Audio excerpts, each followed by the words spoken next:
Hoy vamos a ver los ecos de lo que le pasa al mundo con la caída de la Unión Soviética.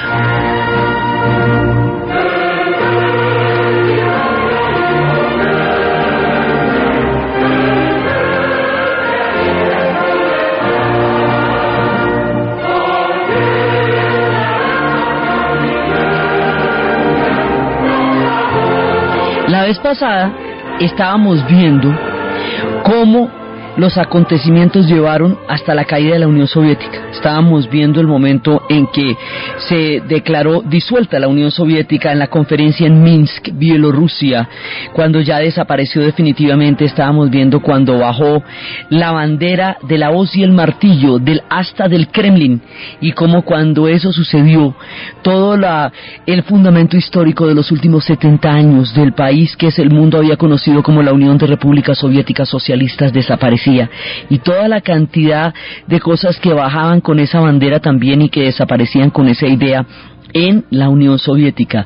Todo lo que había pasado, habíamos visto también cómo al lado de esto venía la recuperación de las iglesias, la recuperación de la historia de ellos, porque una gran cantidad de historia que del milenario país que ellos han sido vuelve a florecer después de la caída, y empieza también una nueva era completamente diferente que aún no termina de consolidarse y aún no termina de poderse evaluar, porque está en plena transformación aún. Después de todo el tiempo que ha pasado, ellos todavía no se asientan, pero sí queda claro que ya no son ni un imperio, ni una potencia, ni ni parte de los que regían los destinos del planeta Tierra. Es tan importante la caída de la Unión Soviética, y son tantas las cosas que se derivan de este hecho, que Erich Hobsbawm decía que el siglo XX comenzó en 1917 con la Revolución de Octubre y termina en el momento en que cae la Unión Soviética en el 91, ahí termina.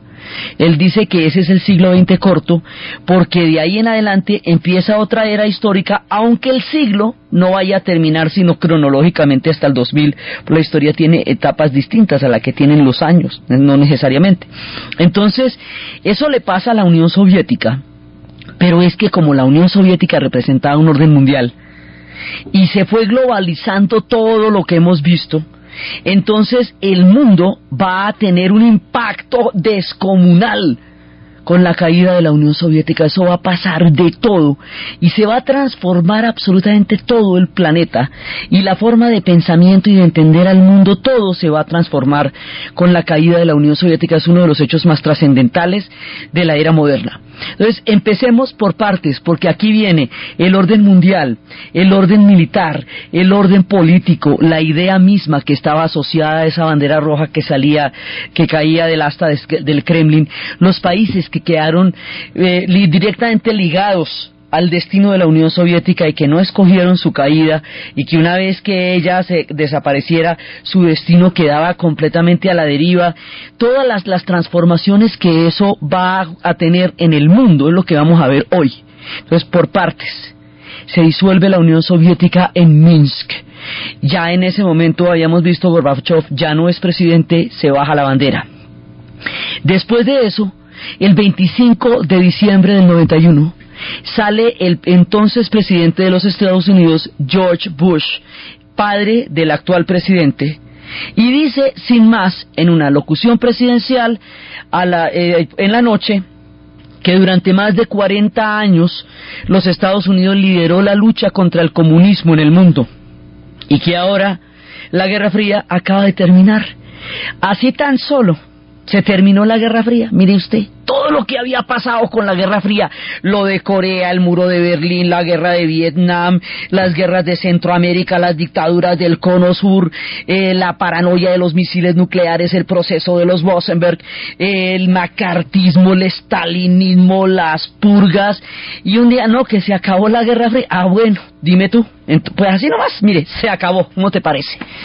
Sin mayores bombos ni hasta vientos, la Unión Soviética se disuelve en la conferencia en Minsk, bajan la bandera y Bush anuncia que se acabó la Guerra Fría, y quedaron con una mano adelante y otra atrás, y ahí es cuando empiezan las grandes transformaciones del mundo. Las revoluciones tienen dos aspectos, los hechos y los ecos. Lo que pasa dentro de los pueblos que las generan y lo que el mundo ve. Entonces los Estados Unidos en ese momento queda pues aparentemente victorioso, pero ellos ganan por W, ese partido no lo jugaron, entonces quedan victoriosos en el sentido de que se van a volver hegemónicos y su discurso se va a hacer universal, pero ellos vivían en cuanto opositores de la Unión Soviética. Era un proyecto de buenos y malos, era un proyecto, y cada uno era bueno o malo según la geografía donde usted hubiera nacido, y ahora quedan sin con quién. Entonces esto en la teoría de los superhéroes es gravísimo, porque eso es si a Superman le matan a Lex Luthor, y es como si Batman se queda sin el Guasón y sin el Pingüino. Aquí se acaban los malos del paseo y empieza el casting de malos, dificilísimo de llenar con la fragmentación en la que quedó en ese momento el mundo. Arranca el casting de malos, solo hasta el 11 de septiembre pudieron encontrar a quien renovar su casting de malos, porque es que imagínense que en esa época todo estaba hecho con que la Unión Soviética y el comunismo eran los malos. Si acaba la Unión Soviética y el comunismo, entonces Estados Unidos queda como con un stock de vacunas para la cual ya no hay enfermedad. Es como si desapareciera el demonio de la Edad Media. ¿Qué se quedan haciendo? ¿Para qué sirve la OTAN? ¿De qué sirve todo el poderío militar si era contra la Unión Soviética? Y ahora ya no hay Unión Soviética. Entonces, ¿dónde los deja a ellos? Hegemónicos, sí, pero ¿hegemónicos de qué? ¿Hegemónicos para dónde? Entonces es una dualidad muy grande la que sucede cuando termina la Unión Soviética. Al poco tiempo de la disolución, imagínense que se termina oficialmente el Pacto de Varsovia.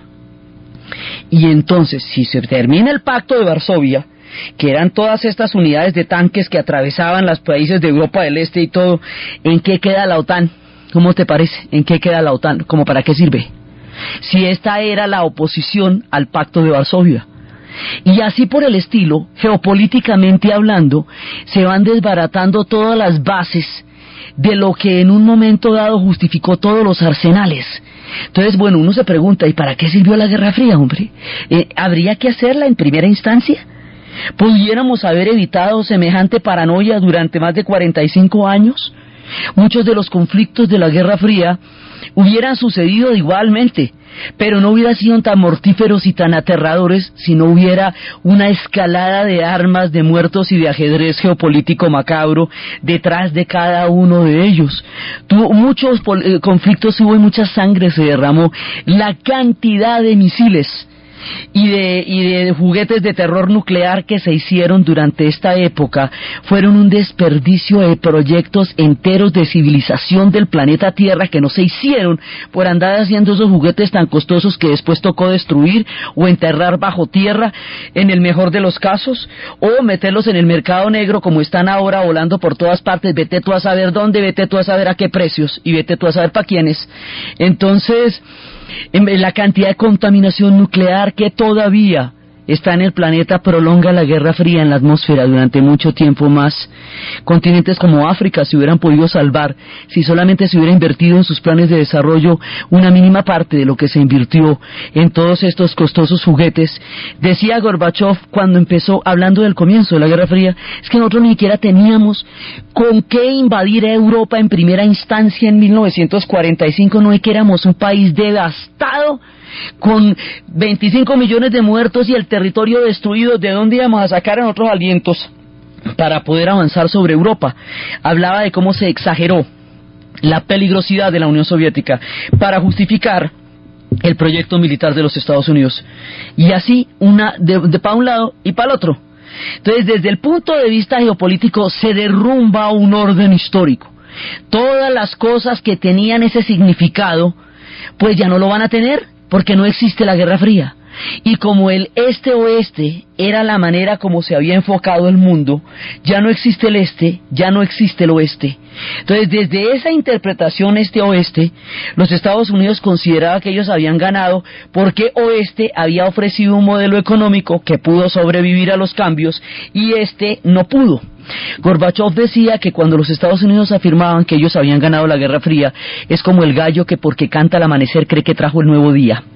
Entonces, son, digamos, las coordenadas. Ahí se nos derrumba un orden histórico que había durado 40 y pico de años, bajo el cual nació la mayor parte de la gente del siglo XX, y empieza otra cosa que no sabemos qué es en ese momento porque estaba recién empezando.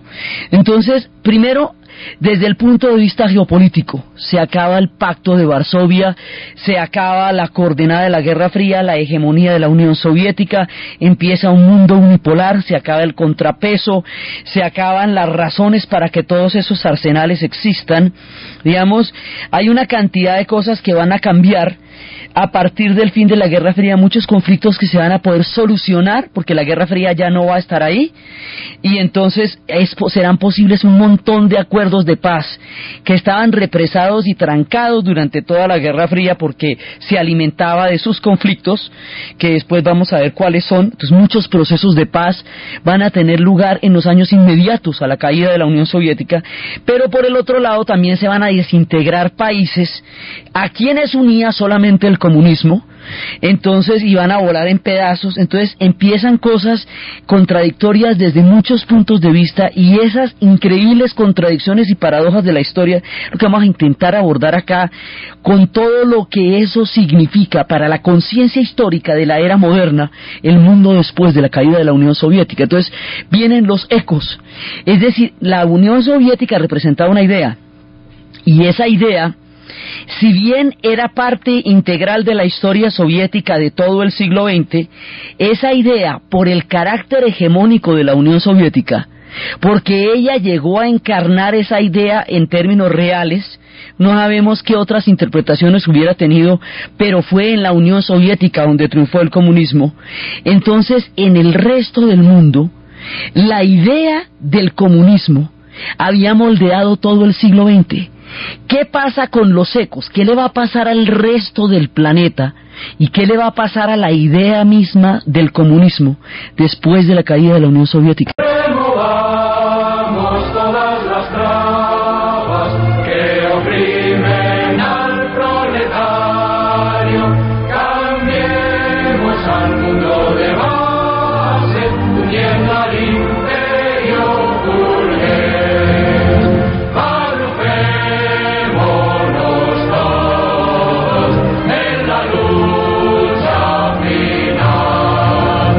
Esto es una idea colectiva, una utopía que viene desde el siglo XIX.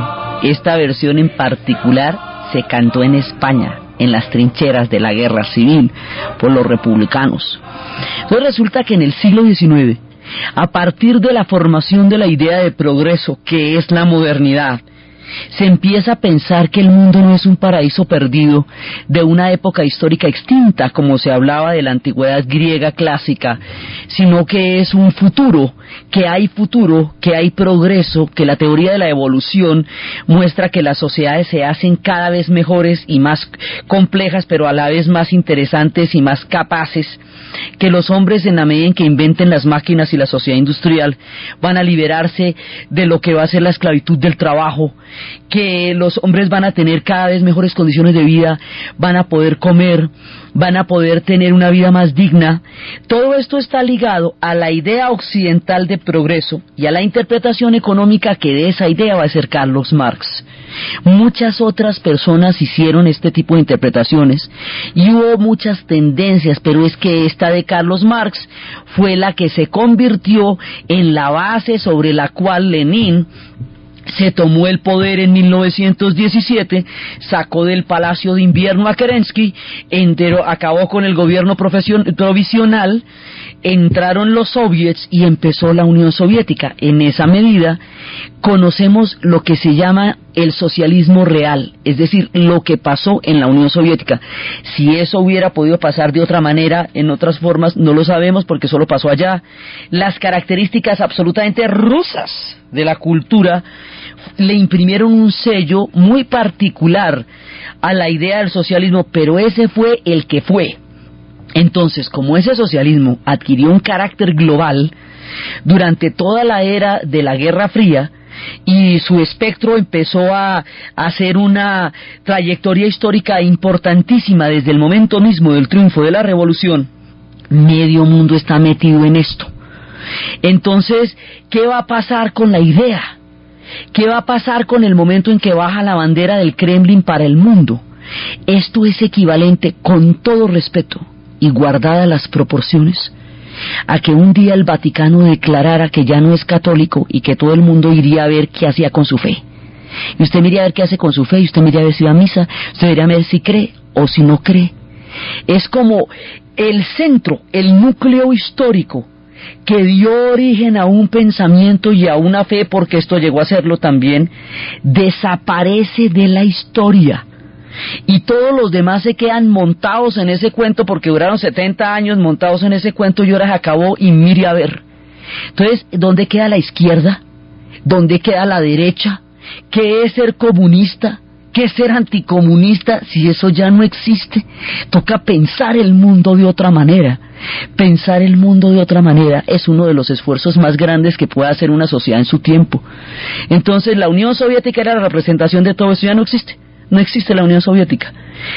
Todo el mundo va a interpretar eso como mejor le parezca, pero lo que sí queda claro es que eso ya no es problema de los rusos. Los rusos han embarcado a la gente en unas historias poderosísimas y luego se bajan. ¡Chao! Se bajaron de la Primera Guerra Mundial después de que metieron a Europa en esas, y se bajaron del comunismo después de 70 años de Guerra Fría y dicen, bueno, chao, tapo, ya no juego más. Y mire a ver usted como en qué cree.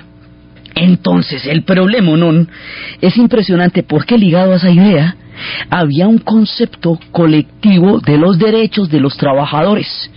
Ese concepto colectivo de los derechos de los trabajadores había emanado, por un lado, de los estados benefactores después de la Segunda Guerra Mundial, que habían mostrado una compensación histórica frente a toda la gente y al sacrificio que habían hecho en la guerra, pero por el otro lado también eran un contrapeso a los movimientos obreros que habían hecho unas presiones inmensas por la jornada de las 8 horas, por el derecho a los salarios, a las vacaciones, a las primas, a las prestaciones, a los contratos a término indefinido. Todo eso se acaba. En el mundo del mercado, eso no es rentable. La economía se va a volver una ideología. Y de aquí en adelante lo único que realmente importa es lo que es rentable. Darles prestaciones no es rentable. La salud pública no es rentable. Ahora se va a volver prepagada, va a haber aseguradoras que no le cubren a usted necesariamente. Usted está enfermo del corazón, bueno, eso no se lo cubrimos, enférmese de otra cosa.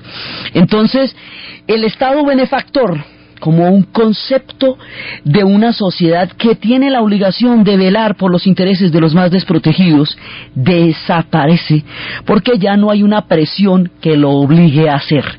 Antes la amenaza de la Unión Soviética hacía que generara problemas internos que de pronto necesitaran soluciones sociales para evitar que se extendieran los ecos de la revolución. Pues ya ahora ya no hay ninguna revolución, lo que hay es mercado.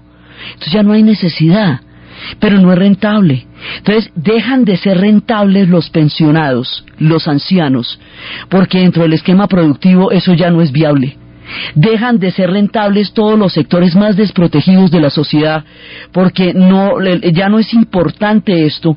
Deja de ser rentable el trabajo como fuente de pertenencia e identidad histórica, porque ya tener todo ese montón de trabajadores no se necesitan con los cambios tecnológicos de los computadores. Entonces se pueden despedir 14,000 trabajadores de la Ford, cuando la Ford se hizo grande precisamente por darles toda clase de oportunidades, tiempo libre y automóviles a sus trabajadores. 14,000, 15,000 trabajadores de la Toshiba, cuando Japón se reprodujo y se reconstruyó a través de la fuerza del trabajo. Entonces, el trabajo como concepto histórico de una sociedad desaparece y queda cambiado por el mercado. El mercado no es una utopía, el mercado es un intercambio. y el mercado no es un proyecto de mejorar la sociedad. La idea del siglo XIX de una espiral que llevaría a la sociedad hacia un punto máximo de comodidad, bienestar, cobertura de las necesidades básicas de la población y derechos políticos, ya se abandona esa idea. Ahora lo importante es la rentabilidad del mercado, y por eso la globalización será el orden histórico que venga después. Que usted no puede competir con la globalización. Mira tú, es que las leyes del mercado son así, hay veces hay gente que queda por fuera, pero somos 30 millones los que hay por fuera. Bueno, no todo el mundo cabe, mejor suerte el siguiente orden mundial. Entonces, ya empieza otra cosa, y todos estos derechos colectivos, toda esta cantidad de montaje de lo que son los estados benefactores, ya no tienen un soporte económico, ni un soporte político, ni un soporte ideológico. Y ahí se nos va todo el siglo XIX que se había gastado en crear esos derechos de primera y segunda generación. Todo eso se había buscado a lo largo del siglo XIX y se había implementado en el XX. Al caer la Unión Soviética, el soporte político que había detrás de eso cae, y al entronizarse el mercado como la única ley que es universal, como si fuera el efecto invernadero, una ley que trasciende todos los hombres y ella solamente existe. Entonces, en ese momento, ya toda la idea que estaba asociada a esto desaparece. Desaparece el concepto de fraternidad, desaparece el concepto de solidaridad. Ya no, los estados ya no tienen que responsabilizarse de que sus pueblos tengan bienestar. Ahora tienen que responsabilizarse de ser económicamente rentables. Ya pasaron las épocas en que los estados deben proteger a los individuos que están asociados dentro de ellos. Entonces, todo va a cambiar, pero sobre todo va a cambiar la idea colectiva, y se acaba la utopía como la conocimos. Y como no nos hemos inventado otra, pues esa era la que quedaba. Había una utopía en los años 60, era una utopía mucho más existencial, mucho más a nivel del espíritu y de la vivencia. Pero la utopía económica que el socialismo va a suponer termina cuando baja la bandera del asta del Kremlin.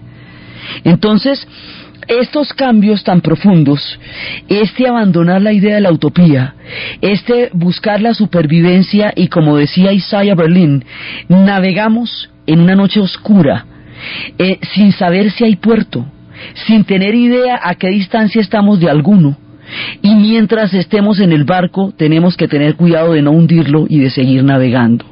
Ya este destino, este lugar a donde íbamos a llegar todos en la evolución del progreso, pues ya no existe, porque eso estaba directamente ligado a la idea del socialismo. Entonces ya no existe la utopía sino el mercado. Eso, digamos, es una de las primeras cosas. Entonces, estos conceptos, el de fraternidad, inclusive el de justicia, empiezan a ponerse out, porque no son rentables. Entonces ya no hay una preocupación ética por ese tipo de conceptos, porque sencillamente no caben dentro del mercado. En el mercado la justicia no juega ningún papel. Lo que juega es la rentabilidad y la capacidad que tienen los pueblos para hacer valer sus productos unos más que otros. Entonces ahí la idea misma empieza a entrar en otra dimensión histórica, pero las preguntas que teníamos relacionadas con esta no se han contestado todavía. ¿Qué hacemos con las poblaciones del planeta menos favorecidas? Ni idea. ¿Qué hacemos con la gente que no puede competir en las leyes del mercado, como lo preguntaría mucho después la rebelión de Chiapas? Ni idea. Esto todavía no está respondido. ¿Qué vamos a hacer con los ancianos? Ni idea. ¿Qué vamos a hacer con la salud? Ni idea. Todas estas cosas quedaron en el aire porque el orden posterior aún no responde a estas necesidades, porque considera que esa no es su tarea. Su tarea son las leyes del mercado.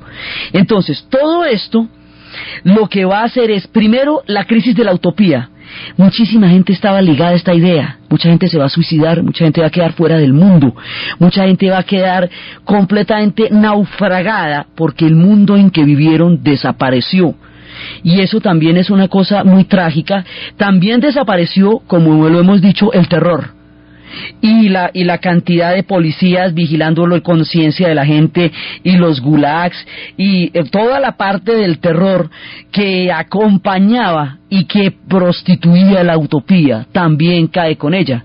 Pero el ideal entra en una crisis profunda. Entonces hay una serie de países que no buscaron estos cambios, porque es que una cosa es lo que el bloque soviético y que los bloques de Europa del Este hayan decidido con sus propias manos arrancar las alambradas como lo hicieron los húngaros, y otra muy distinta, que se caiga el barco del que usted está amarrado y usted quede a la deriva. Entonces hay unos pueblos ligados de una u otra manera al proyecto de la Unión Soviética que van a quedar con una mano adelante y la otra atrás. Y uno de los casos más dramáticos de todo esto, porque este queda totalmente flotando en ninguna parte en la historia, va a ser la isla de Cuba. Y cuando esto llegue a Cuba, Silvio Rodríguez, otrora representante de los pilares de la Revolución Cubana, va a cantar esto cuando pasa la caída de la Unión Soviética. Yo quiero seguir jugando a lo perdido. Yo quiero ser a la zurda más que diestro. Yo quiero hacer un congreso de lunes. Yo quiero rezar a fondo un hijo nuestro. Dirán que pasó de moda la locura. Dirán que la gente es mala y no merece. Millones de personas en el mundo estaban ligados a esta idea. Y el vacío de utopía que queda una vez que cae esa bandera del asta del Kremlin es equivalente al vacío cuando se hunde un barco como el Titanic, que hay un efecto de succión después de que la masa del barco se ha hundido en el océano, que se chupa todo lo que está alrededor. Se va a generar un vacío histórico muy grande también, porque esta idea contestaba muchas cosas, estaba rodeada de horrores también, y por eso fue que cayó en mucha medida, porque eran regímenes que no eran humanos, también lo decía así Václav Havel, y era fácil ser romántico cuando no se vivía en ellos, si no, no hubiera caído. Pero por el otro lado estaba asociado a la idea de la utopía, y esa es la profunda contradicción de lo que significa la caída de la Unión Soviética. Las dos cosas: la caída de regímenes brutales y totalitarios que habían ahogado a los checos hasta niveles terribles en su alma, pero también la caída de una idea de buscar la fraternidad como proyecto. Desde las épocas en que los estados no podían intervenir en nada en el siglo XIX y dejaron morir a los irlandeses de hambre, en la hambruna de la patata, donde 8 millones de personas entraron en una crisis donde 4,5 se fueron y la otra mitad murió de hambre. Desde esas épocas hasta cuando se considera que el Estado tenía una responsabilidad histórica con su pueblo, todo eso se ve alterado en el momento en que cae la idea. La Unión Soviética decidió su caída. Con sus propias manos hicieron todo el proyecto y llegó hasta el punto que nosotros hemos visto a lo largo de estos relatos. A ellos les pasó, fue en sus marchas que sucedió, ante sus ojos que pasó, por sus decisiones que llegó a suceder. Pero resulta que a los cubanos no, los cubanos no habían dicho nada.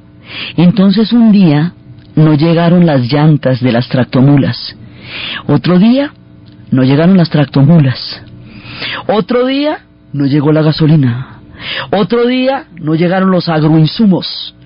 Como esta es una isla en el Caribe, cuyo sentido de existencia era ser la punta de lanza de la Guerra Fría de la Unión Soviética en el Caribe, cuando no existe la Unión Soviética no le va a llegar nada, porque hay un momento en que la Unión Soviética ya no le puede mandar nada, porque ella ya no tiene no puede ni con su alma, ya no tiene ni cómo, pues no le va a mandar a Cuba. Cuba es una isla, lo que no le llegue ella no lo puede producir.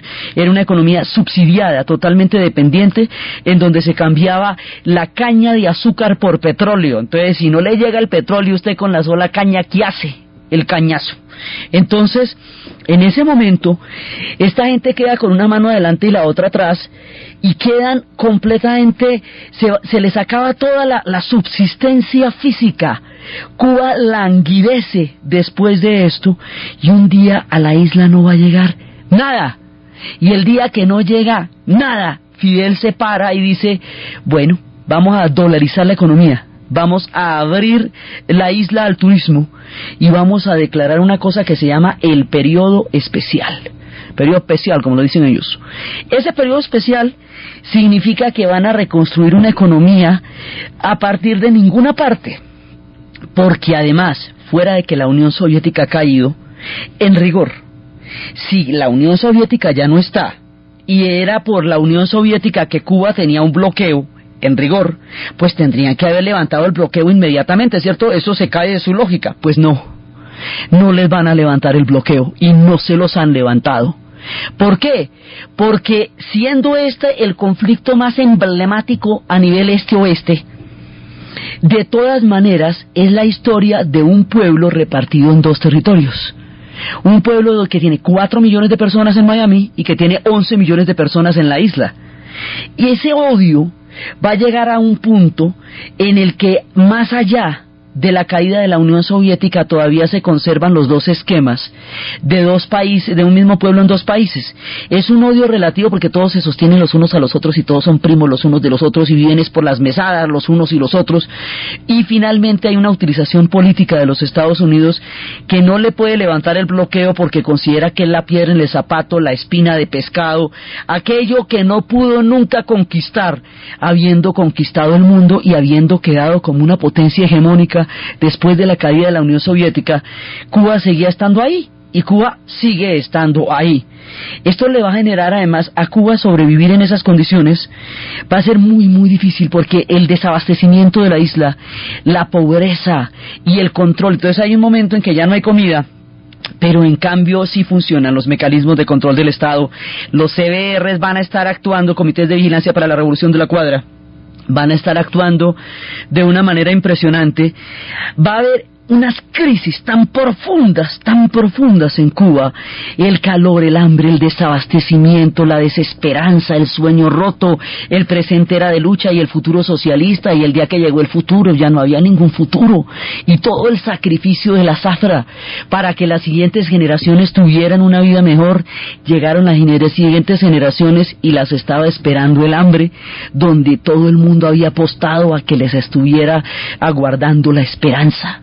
Esto se vuelve una cosa terrible porque hay una generación de jóvenes atrapados en el fin de un orden histórico, dentro de un dinosaurio de un tiempo extinto, que aún no se acaba, pero tampoco puede sobrevivir en los primeros años del periodo especial, que fueron durísimos. Esta crisis va a llevar a miles de personas a salir al mar, en neumáticos, en llantas, en tablas, en lo que sea. Los balseros, el movimiento de los balseros, que es una desesperación, ir a morir entre los tiburones del Golfo, tratando de llegar a 90 millas de Miami, con tratos tan perversos como que usted tiene que tocar los límites de la tierra, y si se caen en un puente, como una vez pasó y el puente está roto, se considera que ya no están en tierra porque el puente estaba roto. Historias de miseria muy duras de los balseros, historias de una juventud que llegó el día en que el futuro se había construido para ellos y no había futuro. La amargura que eso les produce la cantan ellos en una canción. Esto se llama Lucha Almada en esa época, ahora esa van abierta, que se llama Rocazón. Se escuchan los botellazos en medio del apagón. El hambre aprieta duro el espinazo. Las medias me dan calor. El besito que me diste ya no alcanza para nada, corazón. Yo estoy bailando rocazón con los muchachos. Estoy sintiéndome. El periodo especial lleva a Cuba a límites absolutamente dramáticos de su historia. Lleva a la prostitución, que es muy grave porque la revolución se hizo para que no hubiera prostitución. Lleva a una sin salida en la historia terrible, y serán años muy duros, años que están pasando un poco ahora por la ayuda de Venezuela, pero esos años fueron durísimos, y fueron los años en que la pudimos conocer, porque al caer la Unión Soviética y levantarse el bloqueo, digamos, no el bloqueo económico, sino el acceso a la isla, se abrió la isla al turismo.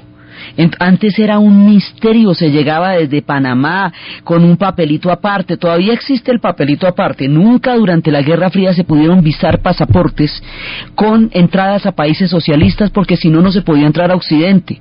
Para entrar a la Unión Soviética tocaba uno verde, para entrar a Cuba tocaba uno amarillito, que todavía toca, la tarjeta de turismo. Entonces antes esto era un misterio de las cosas más impresionantes. Solo podían ir las personas que estaban afiliadas de alguna u otra manera al régimen.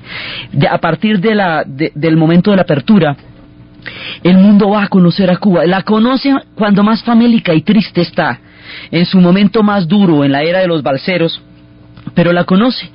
Y un pueblo mítico siempre aislado por un orden histórico, queda finalmente en el Caribe y se puede ir a ver como no se podía ir a ver antes. Pero Cuba va a pasar los años más duros del mundo porque la razón histórica que le daba su momento ya no va a estar, y esto va a ser absolutamente duro, entre la represión, la dolarización de la isla, la desesperación, los balseros, la manera de buscar en cualquier turista que llegue una oportunidad para que alguien lo saque de la isla y les dé vida, trabajo y comida en cualquier condición, los músicos acorralados contra la pared, dispuestos a aceptar cualquier contrato con tal de salir de ahí, una juventud sin proyecto, la gente vendiendo en las playas tabaco y PPG, pero esos son estudiantes de tercer y cuarto semestre de matemáticas puras, los atletas de alto rendimiento por las calles, todo, o sea, un país que se ha preparado para ser una potencia del mundo socialista, se le acabó el mundo socialista. Entonces todo lo que significaba el deporte, el alto rendimiento, todo eso, ya no hay plata para eso, hacen lo que pueden y aún ganan, pero ya no es el proyecto así que ellos tenían con toda la cantidad de recursos que tenían para tenerlo antes. Entonces todo un nivel educativo altísimo, pero sin oportunidades de ejercer lo que ellos estudiaron.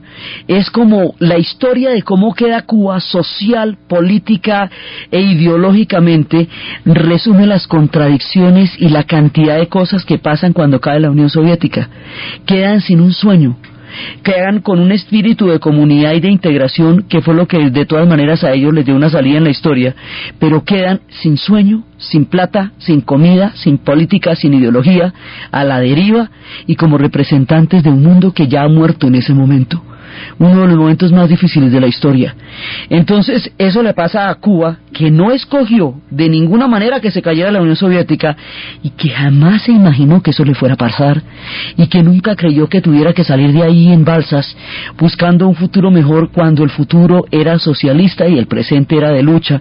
Así los criaron a todos y esto resulta increíblemente doloroso para un pueblo que ha creído tan profundamente en la idea del socialismo como en la misma nacionalidad cubana que ellos tienen. Esos son unos. Entonces vamos unos por unos. Otros que van a quedar temporalmente a la deriva se van a recuperar y se van a recuperar ampliamente. Y hoy por hoy están muy bien, pero pasaron los años más duros del mundo. Fueron los vietnamitas. Ese era otro pueblo ligado a la Unión Soviética, ayudado a la Unión Soviética, emblemático desde la guerra con los Estados Unidos en ese país.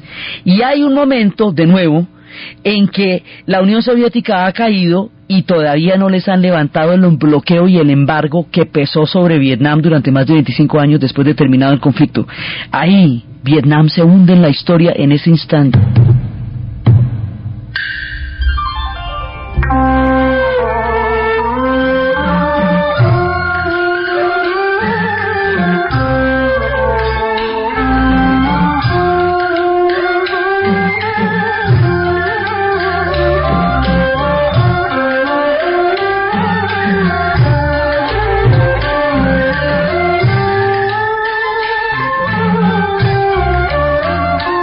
Vietnam va a quedar en ninguna parte porque lo sostenía la Unión Soviética. Ahora, en ese momento Vietnam había invadido Camboya para sacar de allí a Pol Pot, quien había matado 3 millones de personas en uno de los genocidios más aterradores de toda la historia. Vietnam lo invadió para sacarlo del poder, para acabar con el régimen de los Khmer Rouge y terminar de esa manera la pesadilla que Camboya está viviendo. Pero Vietnam, una vez terminado el objetivo, que era sacar a los Khmer Rouge, se quedó en Camboya, lo que a los cambodianos les parecía un tris incómodo, sobre todo porque la parte sur de Vietnam alguna vez fue Camboya. Entonces eso no les parecía una muy buena idea después de logrado el objetivo.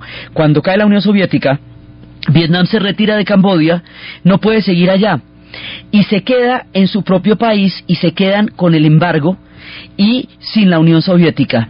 En ese momento empiezan a salir de los campos de concentración y de prisioneros los vietnamitas del sur que han perdido la guerra.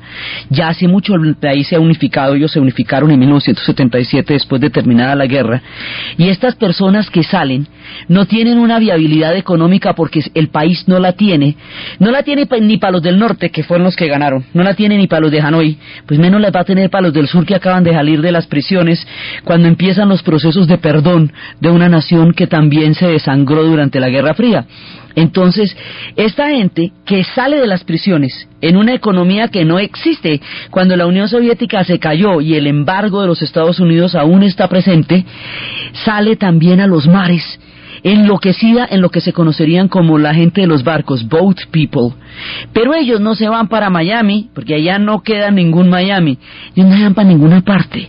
Ellos salen por el Golfo de Tonkin y salen por la parte del sur a nada, a Malasia, Singapur, a ver si pueden llegar a algún lado, a una deriva aún más larga y penosa que la de los cubanos, porque ellos no tienen ningún destino. Nadie los está esperando y no hay tratos políticos. Millones van a salir en los barcos en las mareas de los inmensos mares de la China, hasta que después, en 1996, y a esto no se le dio la suficiente importancia, Bill Clinton le levanta el bloqueo a Vietnam. Cuando Bill Clinton le levanta, pero mire, hasta la era Clinton, le levanta el bloqueo a Vietnam, entonces la economía empieza a funcionar y ellos pueden empezar un experimento de apertura económica que, con el increíble trabajo que ellos han hecho y con lo laboriosos, lo increíblemente laboriosos que ellos son, han sido capaces de salir adelante. Pero los años inmediatamente después de la caída de la Unión Soviética, Vietnam tocó fondo. Después de una guerra tan aterradora, una crisis económica como la que vivieron después de la caída de la Unión Soviética hacía suponer que no había un mañana para los vietnamitas. Hoy son un pueblo pujante, progresista, lleno de posibilidades. Cambiaron su economía, su régimen sigue siendo el mismo, pero tiene un nivel de credibilidad muy alto y vieron el sol de la historia. Pero el túnel que les tocó después de la caída de la Unión Soviética fue una cosa aterradora. Otro pueblo que, a pesar de ser totalmente enemigo de Stalin y enemigo de la corriente soviética, va a caer cuando caiga la Unión Soviética, porque comunistas sí eran. Es uno de los fenómenos más extraños, más insólitos que resultaron en esa época, pero también más aterradores, que es la Yugoslavia.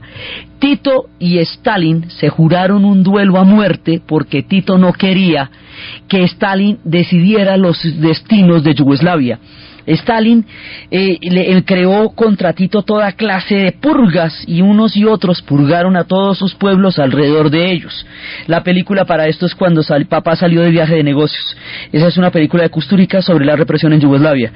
Tito unió a un pueblo, a los eslavos del sur, y les dio una doctrina supranacional y no religiosa, que era el comunismo. Esa doctrina los mantuvo pegados alrededor de la figura de Tito, porque era un hombre que era un pueblo. Tito muere en 1981 y ellos van a sobrevivir 10 años más porque son comunistas. Pero el día que la Unión Soviética cae, ellos son comunistas además porque fue la única revolución que llegó por la vía popular al poder después de la Segunda Guerra Mundial, y no por la vía de los estados como pasó en Europa del Este. Esto fue una revolución triunfante de Tito que logró vencer a los alemanes. Pero ahorita que esta gente es comunista, el día que cae la Unión Soviética, cuando el Partido Comunista Esloveno se retira de la plenaria del Partido Comunista Yugoslavo, cuando se parten los comunismos en núcleos, empieza la desintegración de la Yugoslavia y va a estallar en 1000 pedazos, en una guerra que nadie se podía imaginar, porque si no los unía el comunismo, todo lo demás los dividía. Fuera del comunismo, ellos son de diferentes religiones, de diferentes naciones, de diferentes imperios, de diferentes pueblos. Los unos son musulmanes porque fueron parte del Imperio Otomano, son los bosnios. Los otros son ortodoxos porque eran parte del Imperio Ruso, que son los serbios y montenegrinos. Los otros son católicos porque formaron parte del Imperio Austrohúngaro, que son los eslovenos y los croatas. Esto se rompió en 1000 pedazos. A diferencia de la pacífica República Checoslovaca, que un día se dieron la mano y cada cual se fue para su cuarto, la República Checa y la República Eslovaca, estos se partieron en pedazos. Y lo último que los unía era el comunismo. Entonces, esto nos va a resultar tan sorprendente, y así como hay pueblos que se desintegran, como la Yugoslavia, que se los lleva la marea de la historia, como Cuba y como Vietnam y el caso de Taiwán, que después veremos, hay otros pueblos que tienen viabilidad porque se acabó la Guerra Fría, porque eso va a permitir un montón de procesos de paz simultáneamente, por lo mismo contradictorio que es el hecho. Esto va a permitir también la caída del apartheid, la paz en los primeros acuerdos de Oslo y muchas otras cosas que dan una nueva dinámica a la historia. Eso es lo que vamos a ver en el siguiente programa, estas dinámicas que son posibles y viables porque se acabó la Guerra Fría. Entonces, desde los más paradójicos espacios de la caída de la idea de la utopía, de los conceptos de desintegración, de la crisis del concepto de fraternidad, de los pueblos luchando por la supervivencia en la era del mercado, de los procesos de paz que son posibles porque acabó este orden, de todas las gigantescas transformaciones que aún no terminamos de evaluar en uno de los sucesos más trascendentales de la historia moderna, en el punto en que se había caído esa bandera que había bajado ese día del asta del Kremlin. En la narración, Diana Uribe, en la producción, Ernesto Díaz, y para ustedes